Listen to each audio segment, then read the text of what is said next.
Number 5, the Honourable Heather Roy. Thank you, Mr Speaker. My question is to the Minister of Education. Why has the government budgeted an additional $550.3 million for early childhood education over the next 4 years? The Honourable Tolley. Mr Speaker, because the government believes that early childhood education is a good investment for our young New Zealanders. The Honourable Heather Roy. Thank you, Mr Speaker. Does she stand by her Budget Day statement that early childhood funding would focus on, and I quote, increasing participation for Maori, Pacifica and children from low-income families, end quote? If so, what is her best estimate of likely increases in participation rates for these groups from the extra $500 million in funding? The Honourable Tolley. Yes. The Honourable Heather Roy. Point of order, Mr Speaker. Point of order, the Honourable Heather Roy.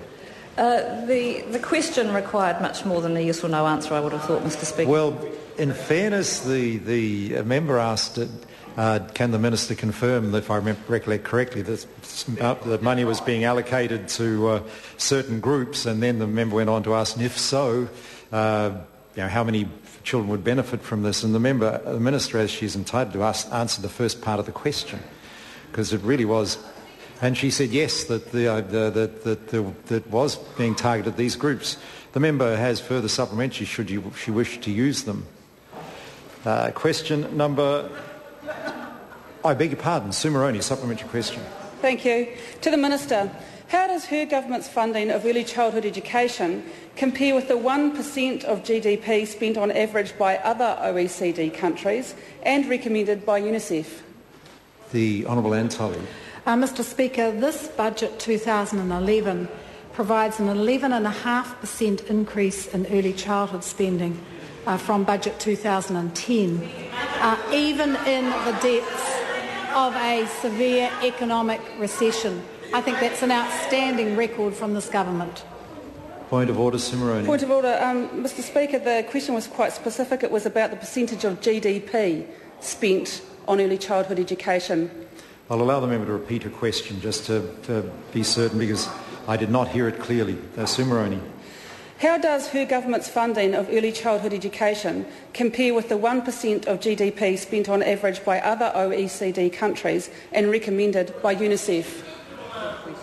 Mr Speaker, if the member had put that question on notice, I could have got the percentage for New Zealand. However, what I repeat, Budget 2011 provided an 11.5% increase over Budget 2010, even in the depths of an economic recession. And I think that's an outstanding record. Supplementary. Sue Moroney. Why will early childhood education services that were paid $13.35 per child per hour under 2 years of age, prior to her government's funding cuts on the 1st of February this year, now only receive $11.93 per child per hour after her funding increase on July the 1st, in fact a funding reduction of $1.42 per child per hour? The Honourable Tolley. Mr Speaker, that member continues to misrepresent that this government has cut early childhood spending. In fact, this government has continued to increase early childhood spending. However, we did remove the incentives for centres to move from 80 to 100% qualified teachers in teacher-led services, and that has made a difference to the funding rates for some centres. That is because this government has a goal of 80% qualified teachers in teacher-led services, and we are on track to achieve that across all services next year. The Honourable Trevor Mallard. Does her government spend more per child in early childhood education or in children in their first year at primary school? The Honourable Tolley. Yes, the average is higher. 7,600, I believe, on early childhood and 5,500 in primary school, I believe. Just in case I didn't make it clear. First year at school? That's not a point of order. I mean, Speaker. Supplementary question, the Honourable Trevor Mallard. Were the figures that she just used the figures for the first year at school? The Honourable Tolley, I mean, the question was about early childhood education. The Minister may not have that information. Yes, no, I don't have that, but the average for a primary school is less than the average that is spent in early childhood. Question number 6, the Honourable David Cunliffe. I beg your pardon, point of order, Sue Moroney. Thank you, Mr Speaker.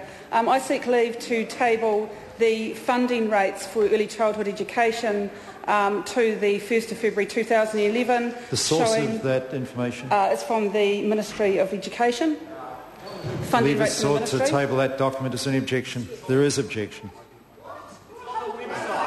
Does the member have a further point of order? Yes, a further point of order. I want to have silence. I must hear it. Sue Moroney. I seek leave to table a document from the website of the Ministry of Education showing the funding rates for 2011 and the funding reduction for services down to $11.93 per child per hour. Leave is sought to table that document from the Ministry of Education website. Is there any objection? There is objection. Question number 6, the Honourable David Cunliffe. Supplementary, I beg your pardon. Members need to be a bit faster and call a little louder. The Honourable Heather Roy.